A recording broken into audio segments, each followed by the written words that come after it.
প্রিয় ভাই, পৃথিবীর সবচেয়ে বিপজ্জনক রোগ কি জানেন? ক্যান্সার, হৃদরোগ? না, সবচেয়ে ভয়াবহ রোগ হচ্ছে অন্তরের রোগ। এটা এমন এক রোগ যা শরীরের ওপর দেখা যায় না, ডাক্তার ধরতে পারে না, কিন্তু ধ্বংস করে দেয় পুরো ঈমান। আল্লাহ বলেন, তাদের অন্তরে আছে রোগ, আর আল্লাহ সেই রোগকে আরো বাড়িয়ে দেন। সূরা বাকারার 10 নম্বর আয়াত। এই রোগ এমন নয় যে আপনার শরীর ব্যথা করবে, বরং আপনি নামাজ পড়বেন ঠিকই, কিন্তু আপনার অন্তরে লোভ, অহংকার, হিংসা, রিয়া বাসা বাঁধবে। অন্তরের রোগের লক্ষণ কি? কেউ ভালো করলে জ্বলে যাওয়া, নিজের ইবাদত দেখানোর ইচ্ছা, অন্যকে ছোট ভাবা, নিজের গুনাহকে হালকা ভাবা, হালাল হারাম নিয়ে গাফেল থাকা। বাইরে আপনি ভালো মানুষ, কিন্তু ভিতরে ভেঙে পড়া, এটাই অন্তরের রোগের প্রতিফলন। কেন অন্তরের রোগ ভয়ঙ্কর? এই রোগ গোপনে ঈমান ধ্বংস করে। আপনি বুঝতেই পারবেন না, আপনার অন্তর ধীরে ধীরে আল্লাহর থেকে দূরে সরে যাচ্ছে। যে ব্যক্তি অন্তরের রোগ নিয়ে মরে, তার আমল কোনো কাজে আসে না। ইবনে কাইয়িম রাহিমাহুল্লাহ বলেন, এই রোগ আমলের রুহকে মেরে ফেলে। আপনি হয়তো নামাজ পড়ছেন ঠিকই, কিন্তু যদি তা হয় লোক দেখানো, তাহলে সেগুলোর কোনো ওজন থাকবে না। যে রিয়া করে, আল্লাহ তাকে মানুষ দেখিয়ে দেন, আর যে লোক দেখায়, তার আমল বাতিল হয়ে যায়। সহিহ হাদিস। এই রোগ আপনাকে নফসের গোলাম বানিয়ে দেয়। আপনি আর আল্লাহর কথা শুনেন না, শুনেন নিজের মনের কুমন্ত্রণা। এভাবেই নফস, রিয়া ও হিংসা মিলে অন্তরকে অসুস্থ করে তোলে। যদি অন্তর ঠিক থাকে, সব ঠিক হয়, আর অন্তর নষ্ট হলে সবকিছু নষ্ট হয়ে যায়। হাদিস বুখারী ও মুসলিম। আজকে থেকে আমাদের জিজ্ঞেস করা উচিত, আমার অন্তর কেমন? গুনাহ শুধু চোখ দিয়ে হয় না, গুনাহ হয় অন্তরের মাধ্যমে। যখন আপনি কারো ভালো দেখে জ্বলে যান, কারো ইবাদতে হিংসা করেন, নিজেকে সবার উপরে ভাবেন, এই রোগগুলো নিয়ন্ত্রণ না করলে সব আমল, সব তওবা, সব দোয়া হয়ে যাবে অন্তঃসার শূন্য। আমরা নামাজ পড়ি, রোজা রাখি, সাদকা দেই, কিন্তু একটা ভয়ঙ্কর প্রশ্ন হলো, আমরা কার জন্য করি? আল্লাহর জন্য নাকি মানুষের জন্য? যদি আপনার ইবাদতের মধ্যে থাকে লোক দেখানো মনোভাব, তাহলে সেটাই রিয়া, যেটা আল্লাহর কাছে শিরকের মতো ভয়ঙ্কর। রাসূল সাল্লাল্লাহু আলাইহি ওয়াসাল্লাম বলেন, তোমাদের জন্য সবচেয়ে ভয় পাই এমন শিরক হলো রিয়া বা লোক দেখানো। এই রিয়া কিয়ামতের দিন মানুষের সব আমল বাতিল করে দেবে। সহিহ হাদিস, মুসলিম। আল্লাহ শুধু ইবাদত চান না, তিনি চান তার জন্য খাঁটি ইবাদত। রিয়া কিভাবে কাজ করে? আপনি নামাজ পড়ছেন, হঠাৎ কেউ দেখছে, আপনার খুশু বেড়ে যায়। আপনি দান করলেন, তারপর তা নিয়ে পোস্ট দিলেন। আপনি ইসলামের কথা বললেন, কিন্তু ভিতরে ভাবলেন, সবাই ভাবুক আমি খুব ধার্মিক। এগুলো হলো রিয়ার সূক্ষ্ম রূপ, যা ধীরে ধীরে আপনার আমলগুলোকে খেয়ে ফেলে। রিয়ার ক্ষতি কি? রিয়া সমস্ত আমল নষ্ট করে দেয়। তারা নামাজ পড়ে লোক দেখানোর জন্য। সূরা মাউনের 6 নম্বর আয়াত। শুধু কাজ করলেই হবে না, আল্লাহ দেখেন নিয়াত। রিয়ার হৃদয়কে আল্লাহর স্মরণ থেকে সরিয়ে নেয়। আপনি ইবাদত করছেন, কিন্তু আল্লাহর বদলে আপনি ভাবছেন মানুষ কি বলবে। এই ইবাদতে কোনো বরকত থাকে না, শুধু বাহ্যিক আড়ম্বর থাকে। রিয়া শয়তানের সবচেয়ে সফল ফাঁদ। আপনি ভাবেন আপনি ধার্মিক, কিন্তু শয়তান জানে আপনি লোক দেখাচ্ছেন। এটাই শয়তানের বিজয়। লোক দেখানো এমন একটি গুনাহ যা খুব সহজে বুঝে আসে না, তবুও ঈমানকে নিঃশেষ করে দেয়। ইবনে রজব হাম্বলি রাহিমাহুল্লাহ বলেন, রিয়া থেকে মুক্তির উপায় গোপনে আমল করুন। আপনি যদি সদকা করেন, কেউ যেন না জানে। আপনি যদি রাতের নামাজ পড়েন, ঘরেই করুন, কাউকে না বলেই। 7 শ্রেণীর মানুষ কিয়ামতের দিন আরশের ছায়ায় থাকবে। তাদের একজন যে এমনভাবে সদকা দেন, তার বাঁ হাতও যেন না জানে ডান হাত কি দান করল। বুখারী, মুসলিম। প্রতিদিন নিয়ত ঠিক করুন। আপনি যা করছেন বারবার মনে করুন, আমি আল্লাহর জন্য করছি, মানুষের জন্য না। রিয়ার আক্রান্ত হলে ইস্তিগফার করুন, ইয়া আল্লাহ, আমি হয়তো আমার ইবাদতে রিয়া মিশিয়ে ফেলেছি, তুমি ক্ষমা করো এবং আমাকে খাঁটি বানাও। আপনার আমলকে রক্ষা করতে হলে আপনার নিয়তকে শুদ্ধ করতে হবে, কারণ লোক দেখানো ইবাদত হচ্ছে শয়তানের সবচেয়ে প্রিয় শিরক। ইখলাস ছাড়া ইবাদত মানে ছাড়পত্র ছাড়া বিমানে ওঠা, গন্তব্যে পৌঁছানো যাবে না। আমরা নামাজ পড়ি, রোজা রাখি, ইসলাম নিয়ে কথা বলি, তবুও যদি অন্যের ভালো দেখে অন্তরে জ্বালা ওঠে, তাহলে সেটা হিংসা। হিংসা এমন এক গোপন আগুন যেটা প্রথমে পড়ায় অন্যের সাফল্যে আপনার অন্তরকে, তারপর ধীরে ধীরে পুড়িয়ে ফেলে আপনার ঈমান। রাসূল সাল্লাল্লাহু আলাইহি ওয়াসাল্লাম বলেন, তোমরা একে অপরের প্রতি হিংসা করো না, কারণ হিংসা নেক আমলকে এভাবে ধ্বংস করে যেমন ভাবে আগুন কাঠকে পুড়িয়ে ফেলে। আবু দাউদ। আপনি যত আমলই করেন, হিংসা থাকলে সেগুলো নিঃশেষ হয়ে যাবে। হিংসা কি? হিংসা হলো অন্যের কোনো নিয়ামত দেখে আপনার মনে কষ্ট হওয়া এবং চাই সে নিয়ামত সে হারাক। আপনি চুপ করে থাকলেও আল্লাহ জানেন আপনার অন্তরে কি আছে। হিংসার লক্ষণ কি কি? অন্যের সাফল্য দেখে মনের মধ্যে চাপা কষ্ট, কোনো ভালো সংবাদ শুনে মুখ গোমড়া হয়ে যাওয়া, মনে মনে বলা, ও কেন পেল, আমি কেন না? সুযোগ পেলে তার ইজ্জত নষ্ট করা বা ছোট করা, তার অনুপস্থিতিতে সমালোচনা করা, এগুলোই হিংসার বিষাক্ত চিহ্ন যা একজন মুমিনের অন্তর নষ্ট করে দেয়। হিংসার ফল কি হয়? হিংসা ঈমান নষ্ট করে দেয়।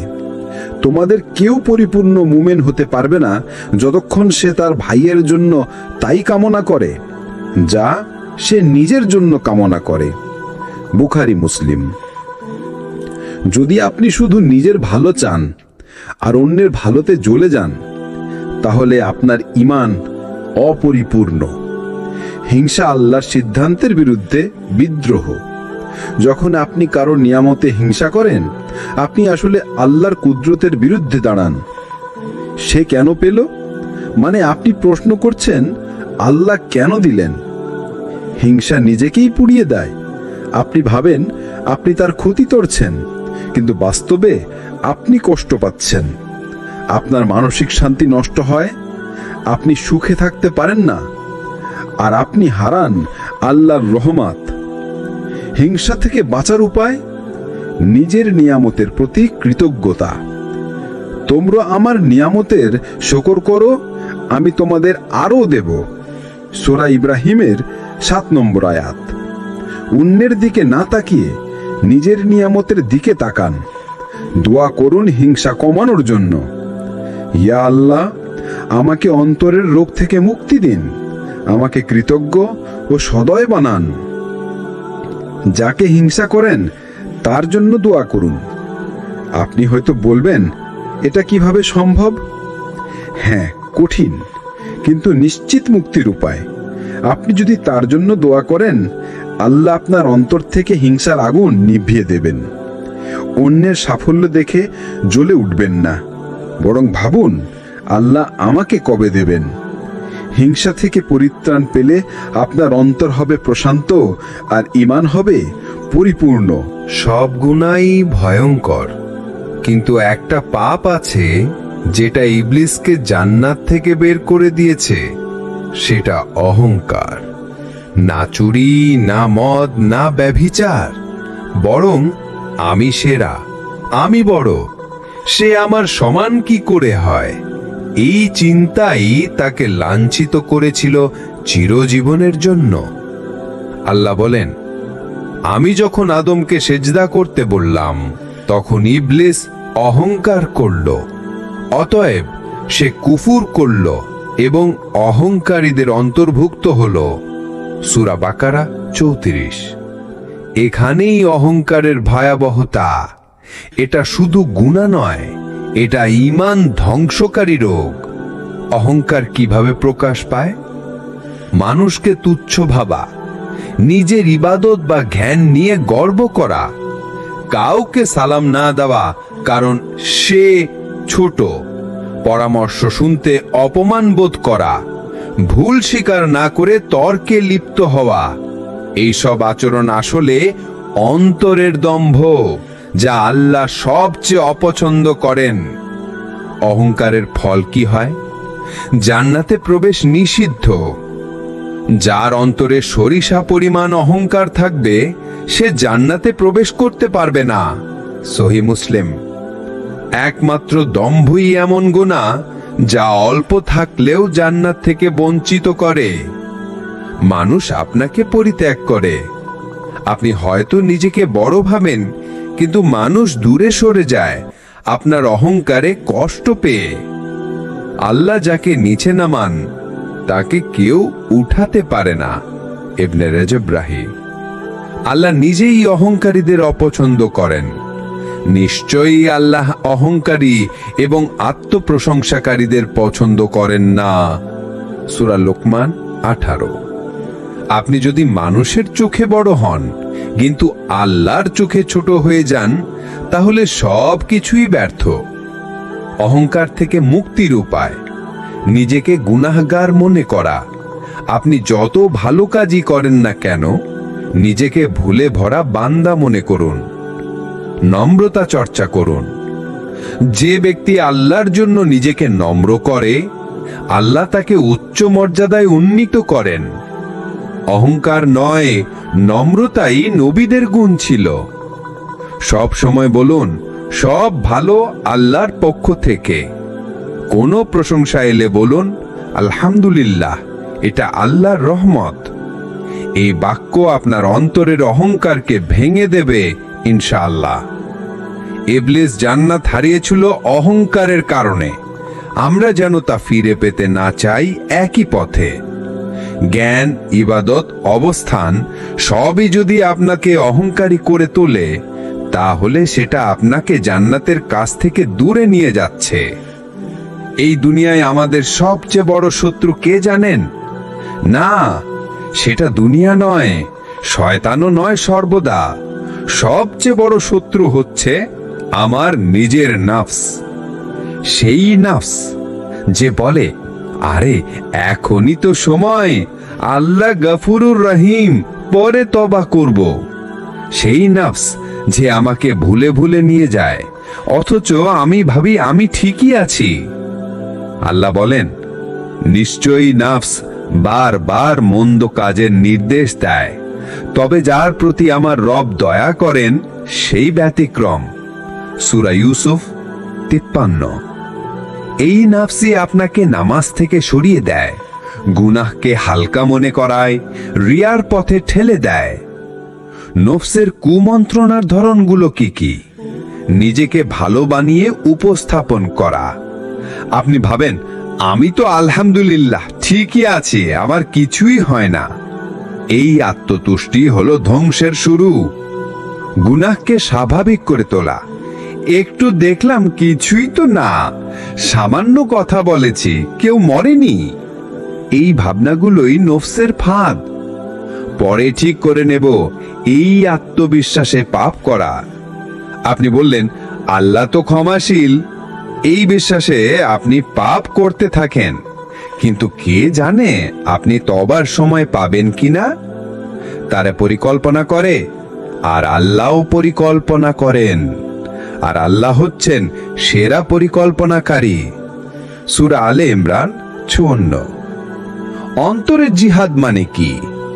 এটা সেই যুদ্ধ যেখানে আপনি লড়ছেন নিজের খেয়াল, শখ, কামনা, অলসতা আর অহংকারের বিরুদ্ধে। আপনি হয়তো ময়দানে যুদ্ধে যাননি, কিন্তু আপনি যদি নিজেকে নিয়ন্ত্রণ করেন তাহলে আপনি প্রতিদিন জিহাদুল আকবার করছেন।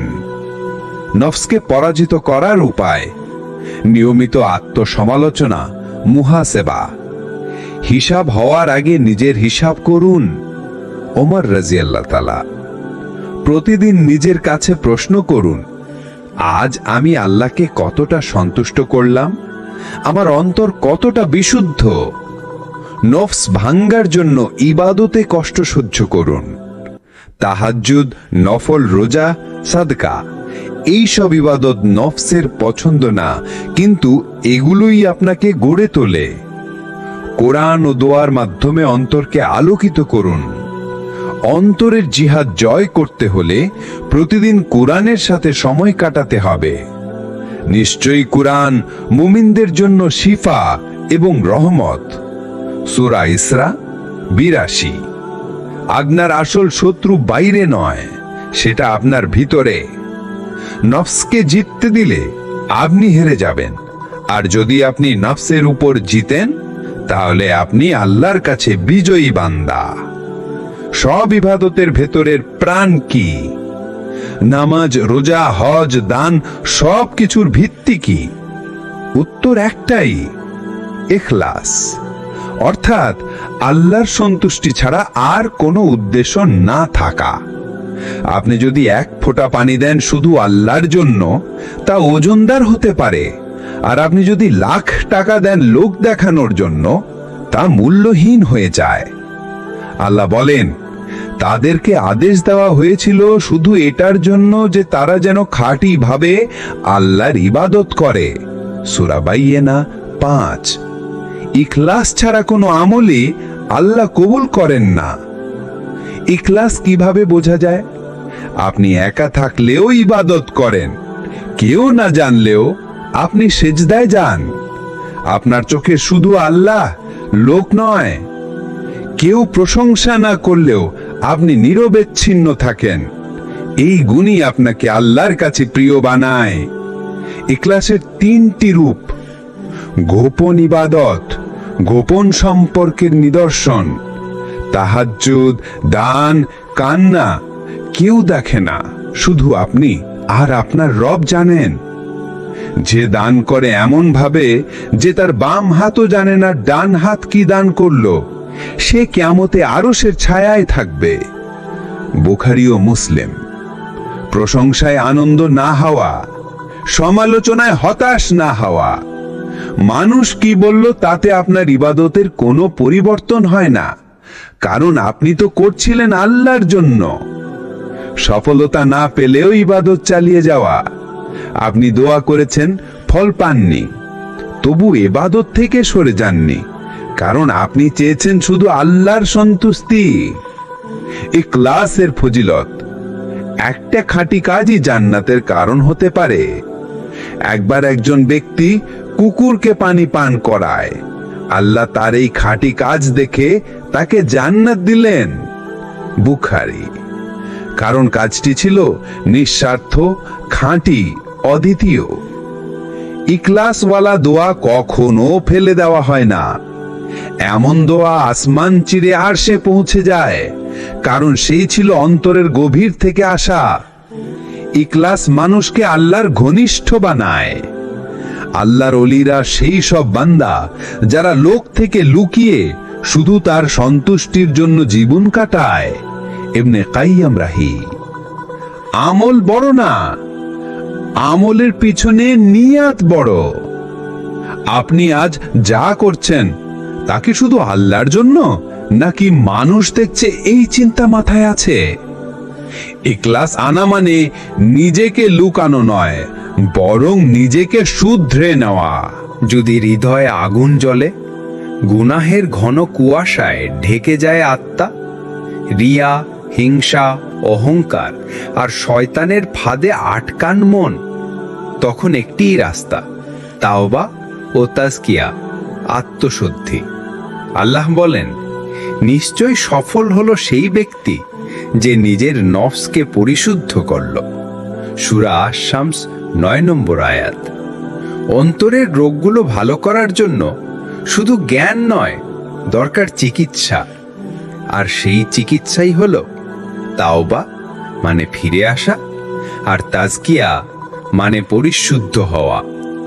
তাওবা মানে শুধু কান্না নয়, তাওবা মানে ফিরে আসার সাহস, গুনাহের পর কষ্টবোধ করা, লজ্জা পাওয়া, ভবিষ্যতে না করার প্রতিজ্ঞা এবং আল্লাহর কাছে ফিরে আসা। হে ঈমানদারগণ, তোমরা আল্লাহর কাছে বিশুদ্ধ তাওবা করো। সূরা তাহরিম 8 নম্বর আয়াত। বিশুদ্ধ তাওবা মানে ভিতরের দুনিয়াকে পরিবর্তন করা। তাজকিয়া মানে কি?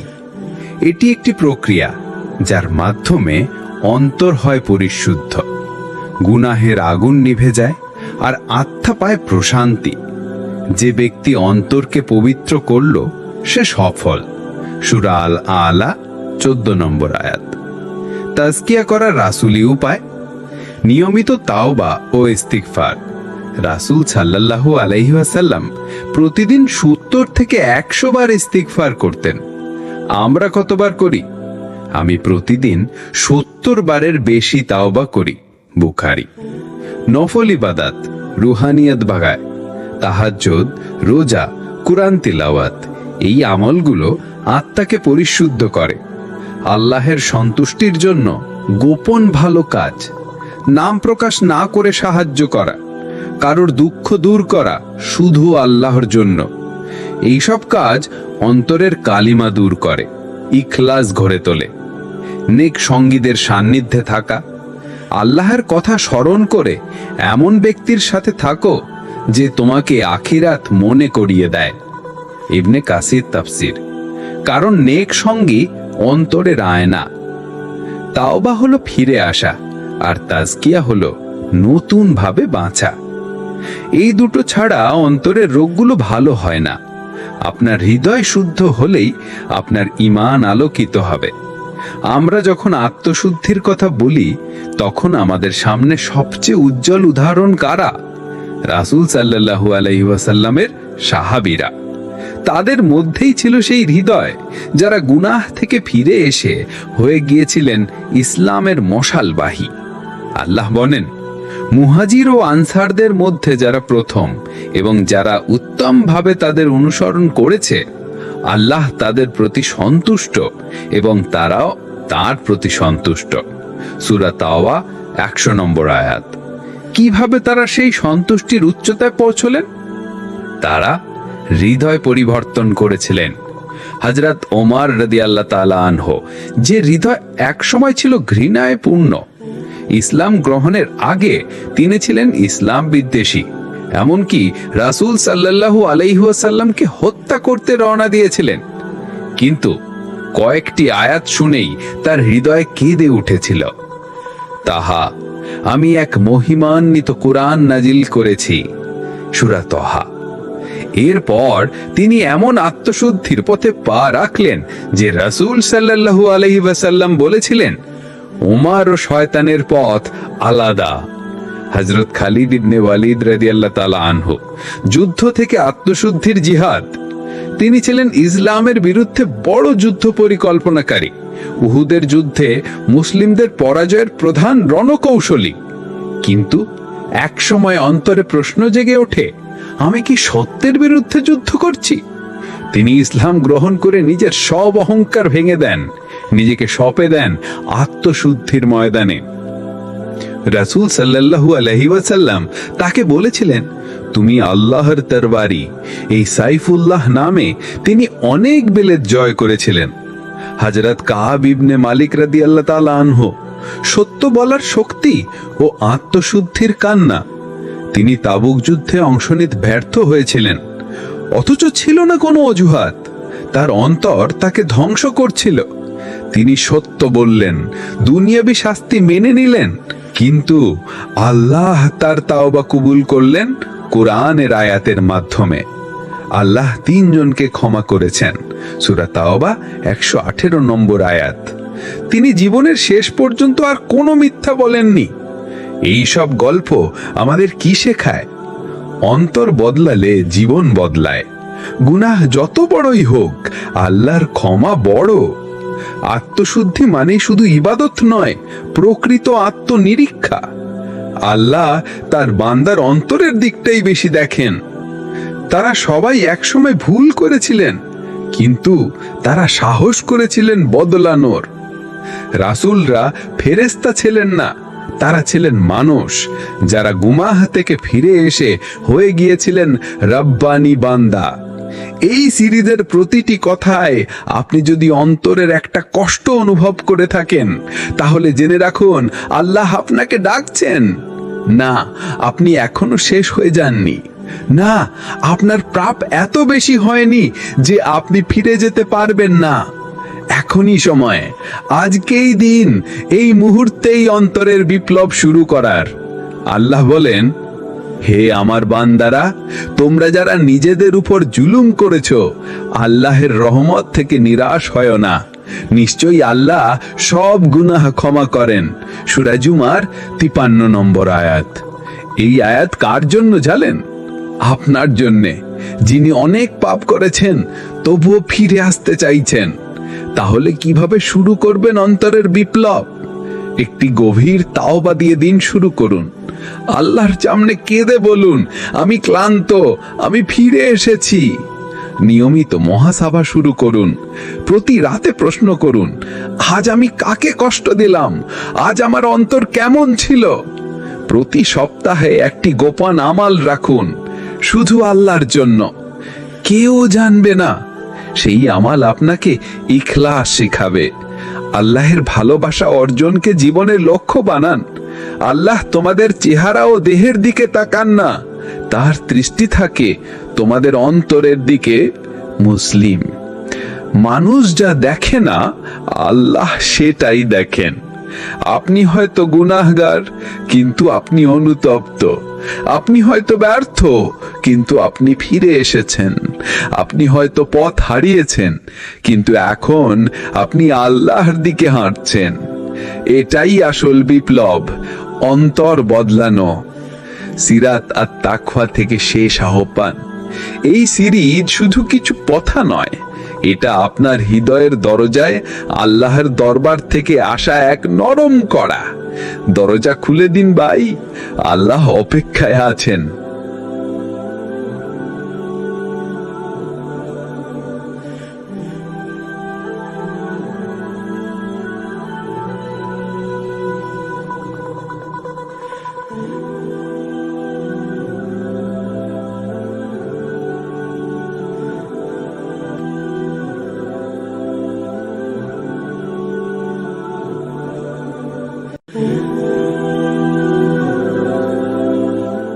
প্রিয় ভাই, পৃথিবীর সবচেয়ে বিপজ্জনক রোগ কি জানেন?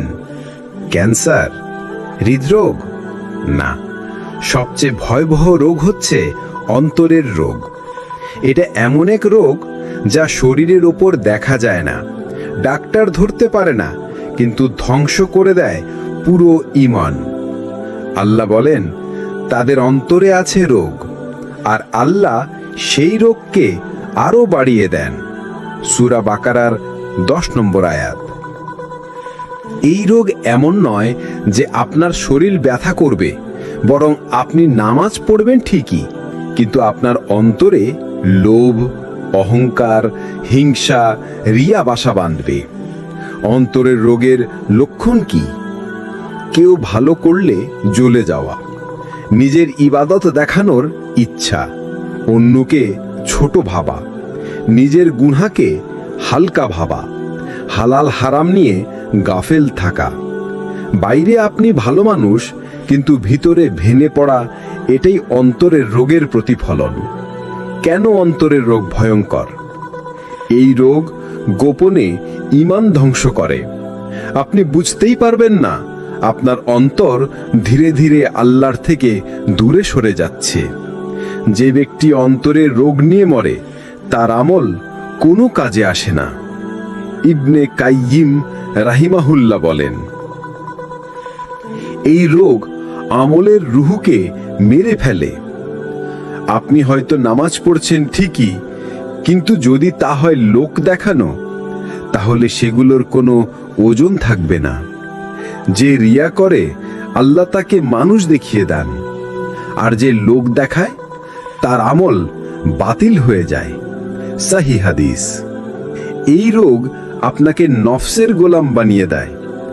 আপনি আর আল্লাহর কথা শুনেন না, শুনেন নিজের মনের কুমন্ত্রণা। এভাবেই নফস, রিয়া ও হিংসা মিলে অন্তরকে অসুস্থ করে তোলে। যদি অন্তর ঠিক থাকে সব ঠিক হয়, আর অন্তর নষ্ট হলে সবকিছু নষ্ট হয়ে যায়। হাদিস বুখারী ও মুসলিম। আজকে থেকে আমাদের জিজ্ঞেস করা উচিত, আমার অন্তর কেমন? গুনাহ শুধু চোখ দিয়ে হয় না, গুনাহ হয় অন্তরের মাধ্যমে। যখন আপনি কারো ভালো দেখে জ্বলে যান, কারো ইবাদতে হিংসা করেন, নিজেকে সবার উপরে ভাবেন, এই রোগগুলো নিয়ন্ত্রণ না করলে সব আমল, সব তওবা, সব দোয়া হয়ে যাবে অন্তঃসার শূন্য। আমরা নামাজ পড়ি, রোজা রাখি, সদকা দেই, কিন্তু একটা ভয়ঙ্কর প্রশ্ন হলো, আমরা কার জন্য করি? আল্লাহর জন্য নাকি মানুষের জন্য? যদি আপনার ইবাদতের মধ্যে থাকে লোক দেখানো মনোভাব, তাহলে সেটাই রিয়া, যেটা আল্লাহর কাছে শিরকের মতো ভয়ঙ্কর। রাসূল সাল্লাল্লাহু আলাইহি ওয়াসাল্লাম বলেন, তোমাদের জন্য সবচেয়ে ভয় পাই এমন শিরক হলো রিয়া বা লোক দেখানো। এই রিয়া কিয়ামতের দিন মানুষের সব আমল বাতিল করে দেবে। সহিহ হাদিস, মুসলিম। আল্লাহ শুধু ইবাদত চান না, তিনি চান তার জন্য খাঁটি ইবাদত। রিয়া কিভাবে কাজ করে? আপনি নামাজ পড়ছেন, হঠাৎ কেউ দেখছে, আপনার খুশু বেড়ে যায়।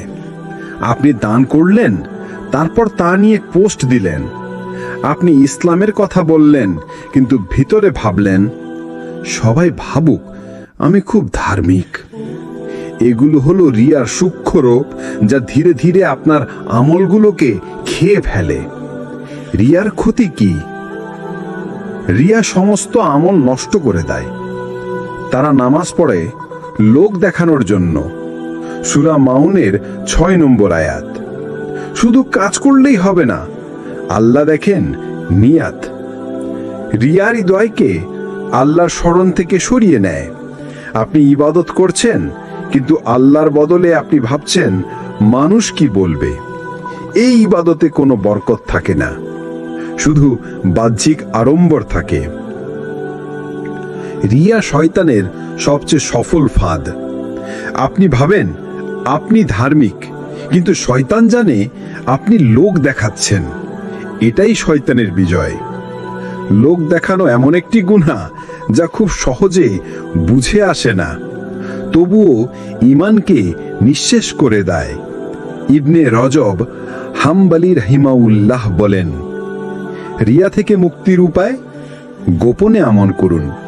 আপনি যদি সদকা করেন, কেউ যেন না জানে। আপনি যদি রাতের নামাজ পড়েন, ঘরেই করুন, কাউকে না বলেই। 7 শ্রেণীর মানুষ কিয়ামতের দিন আরশের ছায়ায় থাকবে।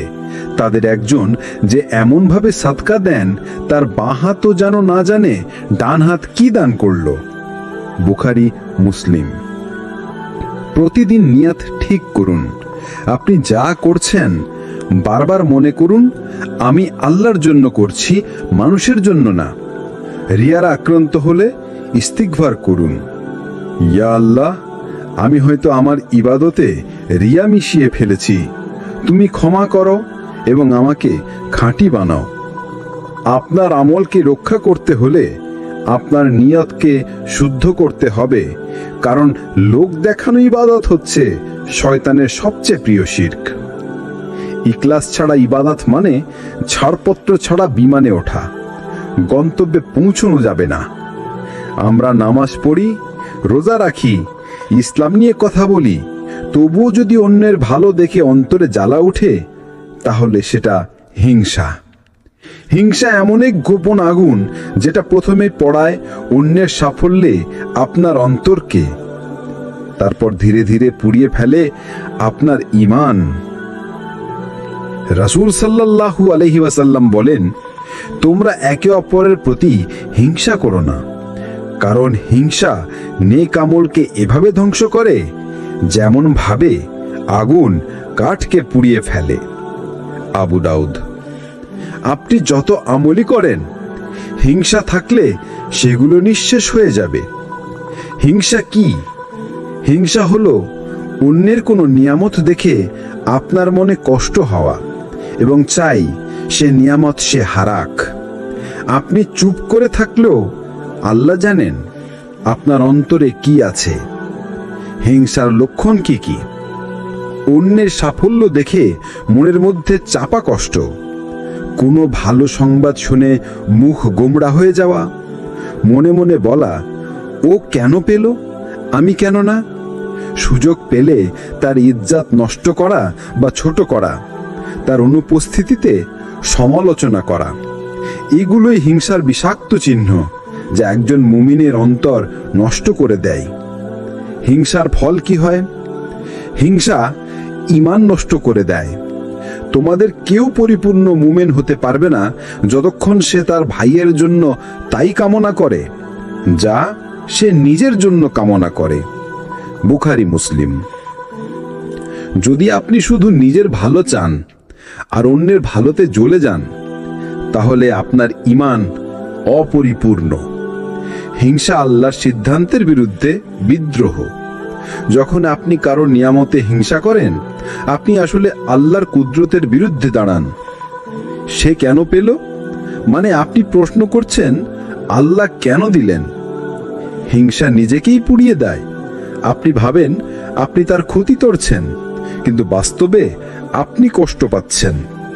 আপনার মানসিক শান্তি নষ্ট হয়, আপনি সুখে থাকতে পারেন না, আর আপনি হারান আল্লাহর রহমত। হিংসা থেকে বাঁচার উপায়? নিজের নিয়ামতের প্রতি কৃতজ্ঞতা। তোমরা আমার নিয়ামতের শুকর করো, আমি তোমাদের আরো দেব। সূরা ইব্রাহিমের 7 নম্বর আয়াত। অন্যের দিকে না তাকিয়ে নিজের নিয়ামতের দিকে তাকান। দোয়া করুন হিংসা কমানোর জন্য। ইয়া আল্লাহ, আমাকে অন্তরের রোগ থেকে মুক্তি দিন, আমাকে কৃতজ্ঞ ও সদয় বানান। যাকে হিংসা করেন তার জন্য দোয়া করুন। আপনি হয়তো বলবেন, এটা কিভাবে সম্ভব? হ্যাঁ, কঠিন, কিন্তু নিশ্চিত মুক্তির উপায়। আপনি যদি তার জন্য দোয়া করেন, আল্লাহ আপনার অন্তর থেকে হিংসার আগুন নিভিয়ে দেবেন। অন্যের সাফল্য দেখে জ্বলে উঠবেন না, বরং ভাবুন, আল্লাহ আমাকে কবে দেবেন। হিংসা থেকে পরিত্রাণ পেলে আপনার অন্তর হবে প্রশান্ত আর ঈমান হবে পরিপূর্ণ। সব গুনাহই ভয়ঙ্কর, কিন্তু একটা পাপ আছে যেটা ইবলিসকে জান্নাত থেকে বের করে দিয়েছে, সেটা অহংকার। না চুরি, না মদ, না ব্যভিচার, বরং আমি সেরা, আমি বড়, সে আমার সমান কি করে হয়। এই চিন্তাই তাকে লাঞ্ছিত করেছিল চিরজীবনের জন্য। আল্লাহ বলেন, আমি যখন আদমকে সেজদা করতে বললাম, তখন ইবলিস অহংকার করল, অতএব সে কুফর করল এবং অহংকারীদের অন্তর্ভুক্ত হল। সূরা বাকারা 34। এখানেই অহংকারের ভয়াবহতা। এটা শুধু গুনাহ নয়, এটা ঈমান ধ্বংসকারী রোগ। অহংকার কিভাবে প্রকাশ পায়? মানুষকে তুচ্ছ ভাবা, নিজের ইবাদত বা জ্ঞান নিয়ে গর্ব করা, কাউকে সালাম না দেওয়া কারণ সে ছোট, পরামর্শ শুনতে অপমান বোধ করা, ভুল স্বীকার না করে তর্কে লিপ্ত হওয়া। এইসব আচরণ আসলে অন্তরের দম্ভ, যা আল্লাহ সবচেয়ে অপছন্দ করেন। অহংকারের ফল কি হয়? জান্নাতে প্রবেশ নিষিদ্ধ। যার অন্তরে সরিষা পরিমাণ অহংকার থাকবে সে জান্নাতে প্রবেশ করতে পারবে না। সহিহ মুসলিম। একমাত্র দম্ভই এমন গুনাহ যা অল্প থাকলেও জান্নাত থেকে বঞ্চিত করে। মানুষ আপনাকে পরিত্যাগ করে। আপনি হয়তো নিজেকে বড় ভাবেন, কিন্তু মানুষ দূরে সরে যায় আপনার অহংকারে কষ্ট পেয়ে। আল্লাহ যাকে নিচে নামান তাকে কেউ উঠাতে পারে না। ইবনে রজব রাহি। আল্লাহ নিজেই অহংকারীদের অপছন্দ করেন। নিশ্চয়ই আল্লাহ অহংকারী এবং আত্মপ্রশংসাকারীদের পছন্দ করেন না। সূরা লোকমান 18। আপনি যদি মানুষের চোখে বড় হন কিন্তু আল্লাহর চোখে ছোট হয়ে যান, তাহলে সব কিছুই ব্যর্থ। অহংকার থেকে মুক্তির উপায় নিজেকে গুনাহগার মনে করা। আপনি যত ভালো কাজই করেন না কেন, নিজেকে ভুলে ভরা বান্দা মনে করুন। নম্রতা চর্চা করুন। যে ব্যক্তি আল্লাহর জন্য নিজেকে নম্র করে, আল্লাহ তাকে উচ্চ মর্যাদায় উন্নীত করেন।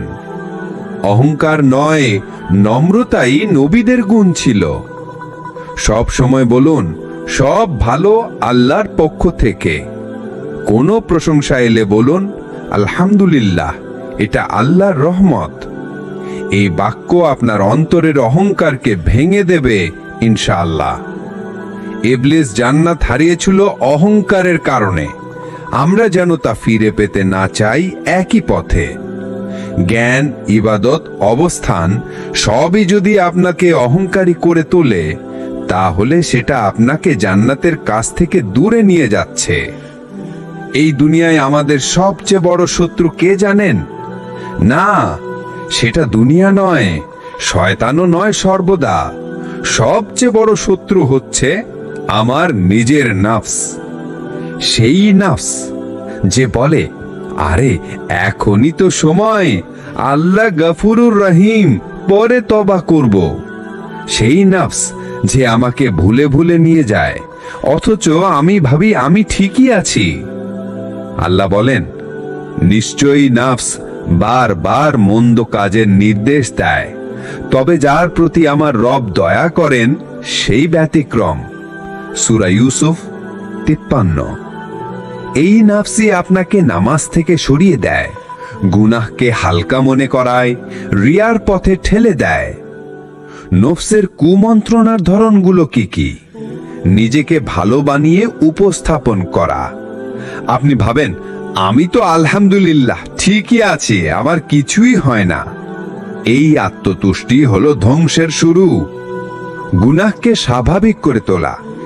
একটু দেখলাম কিছুই তো না, সামান্য কথা বলেছি, কেউ মরেনি। এই ভাবনাগুলোই নফসের ফাঁদ। পরে ঠিক করে নেব, এই আত্মবিশ্বাসে পাপ করা। আপনি বললেন, আল্লাহ তো ক্ষমাশীল। এই বিশ্বাসে আপনি পাপ করতে থাকেন, কিন্তু কে জানে আপনি তওবার সময় পাবেন কিনা। তারা পরিকল্পনা করে, আর আল্লাহও পরিকল্পনা করেন, আর আল্লাহ হচ্ছেন সেরা পরিকল্পনাকারী। সূরা আলে ইমরান 54। অন্তরের জিহাদ মানে কি? এটা সেই যুদ্ধ যেখানে আপনি লড়ছেন নিজের খেয়াল, শখ, কামনা, অলসতা আর অহংকারের বিরুদ্ধে। আপনি হয়তো ময়দানে যুদ্ধে যাননি, কিন্তু আপনি যদি নিজেকে নিয়ন্ত্রণ করেন, তাহলে আপনি প্রতিদিন জিহাদুল আকবার করছেন। নফসকে পরাজিত করার উপায় নিয়মিত আত্মসমালোচনা, মুহাসেবা। হিসাব হওয়ার আগে নিজের হিসাব করুন। ওমর রাদিয়াল্লাহু তাআলা। প্রতিদিন নিজের কাছে প্রশ্ন করুন, আজ আমি আল্লাহকে কতটা সন্তুষ্ট করলাম? আমার অন্তর কতটা বিশুদ্ধ? নফস ভাঙ্গার জন্য ইবাদতে কষ্ট সহ্য করুন। তাহাজ্জুদ, নফল রোজা, সাদকা, এই সব ইবাদত নফসের পছন্দ না, কিন্তু এগুলোই আপনাকে গড়ে তোলে। কোরআন ও দোয়ার মাধ্যমে অন্তরকে আলোকিত করুন। অন্তরের জিহাদ জয় করতে হলে প্রতিদিন কোরআনের সাথে সময় কাটাতে হবে। নিশ্চয়ই কোরআন মুমিনদের জন্য শিফা এবং রহমত। সূরা ইসরা 82। আপনার আসল শত্রু বাইরে নয়, সেটা আপনার ভিতরে। নফসকে জিততে দিলে আপনি হেরে যাবেন, আর যদি আপনি নফসের উপর জিতেন তাহলে আপনি আল্লাহর কাছে বিজয়ী বান্দা। সব ইবাদতের ভেতরের প্রাণ কি? নামাজ, রোজা, হজ, দান সব কিছুর ভিত্তি কি? উত্তর একটাই, ইখলাস। অর্থাৎ আল্লাহর সন্তুষ্টি ছাড়া আর কোনো উদ্দেশ্য না থাকা। আপনি যদি এক ফোঁটা পানি দেন শুধু আল্লাহর জন্য, তা ওজনদার হতে পারে, আর আপনি যদি লাখ টাকা দেন লোক দেখানোর জন্য, তা মূল্যহীন হয়ে যায়। আল্লাহ বলেন, তাদেরকে আদেশ দেওয়া হয়েছিল শুধু এটার জন্য যে তারা যেন খাঁটি ভাবে আল্লাহর ইবাদত করে। সূরা বাইয়িনা 5। ইখলাস ছাড়া কোনো আমলই আল্লাহ কবুল করেন না। ইখলাস কিভাবে বোঝা যায়? আপনি একা থাকলেও ইবাদত করেন, কেউ না জানলেও আপনি সেজদায় যান। আপনার চোখে শুধু আল্লাহ, লোক নয়। কেউ প্রশংসা না করলেও আপনি নিরবচ্ছিন্ন থাকেন। এই গুণই আপনাকে আল্লাহর কাছে প্রিয় বানায়। ইখলাসের 3টি রূপ: গোপন ইবাদত, গোপন সম্পর্কের নিদর্শন। তাহাজ্জুদ, দান, কান্না কেউ দেখে না, শুধু আপনি আর আপনার রব জানেন। যে দান করে এমন ভাবে যে তার বাম হাতও জানে না ডান হাত কি দান করলো, সে কিয়ামতে আরশের ছায়ায় থাকবে। বুখারী ও মুসলিম। প্রশংসায় আনন্দ না হওয়া, সমালোচনায় হতাশ না হওয়া। মানুষ কি বলল তাতে আপনার ইবাদতের কোনো পরিবর্তন হয় না, কারণ আপনি তো করছিলেন আল্লাহর জন্য। সফলতা না পেলেও ইবাদত চালিয়ে যাওয়া। আপনি দোয়া করেছেন, ফল পাননি, তবু ইবাদত থেকে সরে যাননি, কারণ আপনি চেয়েছেন শুধু আল্লাহর সন্তুষ্টি। ইখলাসের ফজিলত: একটা খাঁটি কাজই জান্নাতের কারণ হতে পারে। একবার একজন ব্যক্তি কুকুরকে পানি পান করায়, আল্লাহ তার এই খাঁটি কাজ দেখে তাকে জান্নাত দিলেন। বুখারী। কারণ কাজটি ছিল নিঃস্বার্থ, খাঁটি, অদ্বিতীয়। ইখলাসওয়ালা দোয়া কখনো ফেলে দেওয়া হয় না। এমন দোয়া আসমান চিরে আরশে পৌঁছে যায়, কারণ সেই ছিল অন্তরের গভীর থেকে আসা। ইখলাস মানুষকে আল্লাহর ঘনিষ্ঠ বানায়। আল্লাহর ওলিরা সেই সব বান্দা যারা লোক থেকে লুকিয়ে শুধু তার সন্তুষ্টির জন্য জীবন কাটায়। ইবনে কাইয়্যিম রাহি। আমল বড় না, আমলের পিছনে নিয়াত বড়। আপনি আজ যা করছেন তা কি শুধু আল্লাহর জন্য, নাকি মানুষ দেখছে এই চিন্তা মাথায় আছে? ইখলাস আনা মানে নিজেকে লুকানো নয়, বরং নিজেকে শুধরে নেওয়া। যদি হৃদয়ে আগুন জ্বলে, গুনাহের ঘন কুয়াশায় ঢেকে যায় আত্মা, রিয়া, হিংসা, অহংকার আর শয়তানের ফাঁদে আটকান মন, তখন একটিই রাস্তা, তাওবা ও তাজকিয়া, আত্মশুদ্ধি। আল্লাহ বলেন, নিশ্চয় সফল হলো সেই ব্যক্তি যে নিজের নফসকে পরিশুদ্ধ করল। সূরা আশ-শামস 9 নম্বর আয়াত। অন্তরের রোগগুলো ভালো করার জন্য শুধু জ্ঞান নয়, দরকার চিকিৎসা। আর সেই চিকিৎসাই হলো তাওবা মানে ফিরে আসা, আর তাজকিয়া মানে পরিশুদ্ধ হওয়া। তাওবা মানে শুধু কান্না নয়, তাওবা মানে ফিরে আসার সাহস। গুনাহের পর কষ্টবোধ করা, লজ্জা পাওয়া, ভবিষ্যতে না করার প্রতিজ্ঞা এবং আল্লাহর কাছে ফিরে আসা। হে ঈমানদারগণ, তোমরা আল্লাহর কাছে বিশুদ্ধ তাওবা করো। সূরা তাহরিম 8 নম্বর আয়াত। বিশুদ্ধ তাওবা মানে ভিতরের দুনিয়াকে পরিবর্তন করা। তাজকিয়া মানে কি?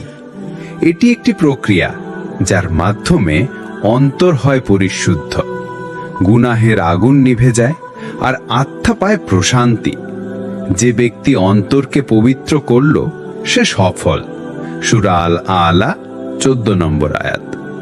তাজকিয়া করার রাসূলি উপায়: নিয়মিত তাওবা ও ইস্তিগফার। রাসূল সাল্লাল্লাহু আলাইহি ওয়াসাল্লাম প্রতিদিন 70 থেকে 100 বার ইস্তিগফার করতেন। আমরা কতবার করি? আমি প্রতিদিন 70 বারের বেশি তাওবা করি। বুখারী। নফল ইবাদাত, রুহানিয়ত বাগায়, তাহাজ্জুদ, রোজা, কুরআন তিলাওয়াত, এই আমলগুলো আত্মাকে পরিশুদ্ধ করে। আল্লাহের সন্তুষ্টির জন্য গোপন ভালো কাজ, নাম প্রকাশ না করে সাহায্য করা, কারোর দুঃখ দূর করা শুধু আল্লাহর জন্য, এইসব কাজ অন্তরের কালিমা দূর করে, ইখলাস গড়ে তোলে। নেক সঙ্গীদের সান্নিধ্যে থাকা, আল্লাহর কথা স্মরণ করে এমন ব্যক্তির সাথে থাকো যে তোমাকে আখিরাত মনে করিয়ে দেয়। ইবনে কাসির তাফসির। কারণ নেক সঙ্গী অন্তরের আয়না। তাওবা হলো ফিরে আসা, আর তাজকিয়া হলো নতুন ভাবে বাঁচা। এই দুটো ছাড়া অন্তরের রোগগুলো ভালো হয় না। আপনার হৃদয় শুদ্ধ হলেই আপনার ঈমান আলোকিত হবে। আমরা যখন আত্মশুদ্ধির কথা বলি তখন আমাদের সামনে সবচেয়ে উজ্জ্বল উদাহরণ কারা? রাসূল সাল্লাল্লাহু আলাইহি ওয়াসাল্লামের সাহাবীরা। তাদের মধ্যেই ছিল সেই হৃদয় যারা গুনাহ থেকে ফিরে এসে হয়ে গিয়েছিলেন ইসলামের মশালবাহী। আল্লাহ বলেন, মুহাজির ও আনসারদের মধ্যে যারা প্রথম এবং যারা উত্তমভাবে তাদের অনুসরণ করেছে, আল্লাহ তাদের প্রতি সন্তুষ্ট এবং তারাও তার প্রতি সন্তুষ্ট। সূরা তাওবা 100 নম্বর আয়াত। কিভাবে তারা সেই সন্তুষ্টির উচ্চতায় পৌঁছলেন? তারা হৃদয় পরিবর্তন করেছিলেন। হযরত ওমর রাদিয়াল্লাহু তাআলা আনহু, যে হৃদয় একসময় ছিল ঘৃণায় পূর্ণ, ইসলাম গ্রহণের আগে তিনি ছিলেন ইসলাম বিদ্বেষী, এমনকি রাসূল সাল্লাল্লাহু আলাইহি ওয়াসাল্লামকে হত্যা করতে রওনা দিয়েছিলেন। কিন্তু কয়েকটি আয়াত শুনেই তার হৃদয় কেঁদে উঠেছিল। তাহা, আমি এক মহিমান্বিত কুরআন নাজিল করেছি। সূরা তহা। এরপর তিনি এমন আত্মশুদ্ধির পথে পা রাখলেন যে রাসূল সাল্লাল্লাহু আলাইহি ওয়াসাল্লাম বলেছিলেন, ওমর ও শয়তানের পথ আলাদা। হযরত খালিদ ইবনে ওয়ালিদ রাদিয়াল্লাহু তাআলা আনহু, যুদ্ধ থেকে আত্মশুদ্ধির জিহাদ। তিনি ছিলেন ইসলামের বিরুদ্ধে বড় যুদ্ধ পরিকল্পনাকারী। উহুদের যুদ্ধে মুসলিমদের পরাজয়ের প্রধান রণকৌশলী। কিন্তু এক সময় অন্তরে প্রশ্ন জেগে ওঠে, আমি কি সত্যের বিরুদ্ধে যুদ্ধ করছি? তিনি ইসলাম গ্রহণ করে নিজের সব অহংকার ভেঙে দেন, নিজেকে সঁপে দেন আত্মশুদ্ধির ময়দানে। রাসূল সাল্লাল্লাহু আলাইহি ওয়াসাল্লাম তাকে বলেছিলেন, তুমি আল্লাহর তরবারি। এই সাইফুল্লাহ নামে তিনি অনেক বিলেত জয় করেছিলেন। হযরত কাব ইবনে মালিক রাদিয়াল্লাহু তাআলা আনহু, সত্য বলার শক্তি ও আত্মশুদ্ধির কান্না।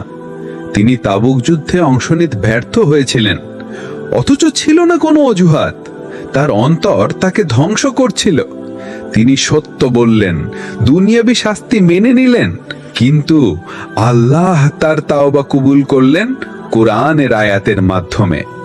আল্লাহ 3 জনকে ক্ষমা করেছেন। সূরা তাওবা 118 নম্বর আয়াত। তিনি জীবনের শেষ পর্যন্ত আর কোনো মিথ্যা বলেননি। এই সব গল্প আমাদের কি শেখায়? অন্তর বদলালে জীবন বদলায়। গুনাহ যত বড়ই হোক, আল্লাহর ক্ষমা বড়। আত্মশুদ্ধি মানে শুধু ইবাদত নয়, প্রকৃত আত্মনিরীক্ষা। আল্লাহ তার বান্দার অন্তরের দিকটাই বেশি দেখেন। তারা সবাই একসময় ভুল করেছিলেন, কিন্তু তারা সাহস করেছিলেন বদলানোর। রাসূলরা ফেরেশতা ছিলেন না, তারা ছিলেন মানুষ যারা গুনাহ থেকে ফিরে এসে হয়ে গিয়েছিলেন রব্বানি বান্দা। এই সিরিজের প্রতিটি কথায় আপনি যদি অন্তরের একটা কষ্ট অনুভব করে থাকেন, তাহলে জেনে রাখুন আল্লাহ আপনাকে ডাকছেন। না, আপনি এখনো শেষ হয়ে যাননি। না, আপনার পাপ এত বেশি হয়নি যে আপনি ফিরে যেতে পারবেন না। এখনই সময়, আজকেই দিন, এই মুহূর্তেই অন্তরের বিপ্লব শুরু করার। আল্লাহ বলেন, হে আমার বান্দারা, তোমরা যারা নিজেদের উপর জুলুম করেছো, আল্লাহের রহমত থেকে নিরাশ হয় না। নিশ্চয়ই আল্লাহ সব গুনাহ ক্ষমা করেন। সূরা জুমার 53 নম্বর আয়াত। এই আয়াত কার জন্য জানেন? আপনার জন্যে, যিনি অনেক পাপ করেছেন তবুও ফিরে আসতে চাইছেন। তাহলে কিভাবে শুরু করবেন অন্তরের বিপ্লব? একটি গভীর তাওবা দিয়ে দিন শুরু করুন। আল্লাহর সামনে কেঁদে বলুন, আমি ক্লান্ত, আমি ফিরে এসেছি। নিয়মিত মহাসভা শুরু করুন। প্রতি রাতে প্রশ্ন করুন, আজ আমি কাকে কষ্ট দিলাম? আজ আমার অন্তর কেমন ছিল? প্রতি সপ্তাহে একটি গোপন আমাল রাখুন, শুধু আল্লাহর জন্য। কেউ জানবে না। সেই আমাল আপনাকে ইখলাস শেখাবে। আল্লাহের ভালোবাসা অর্জনকে জীবনের লক্ষ্য বানান। আল্লাহ তোমাদের চেহারা ও দেহের দিকে তাকান না, তার দৃষ্টি থাকে তোমাদের অন্তরের দিকে। মুসলিম।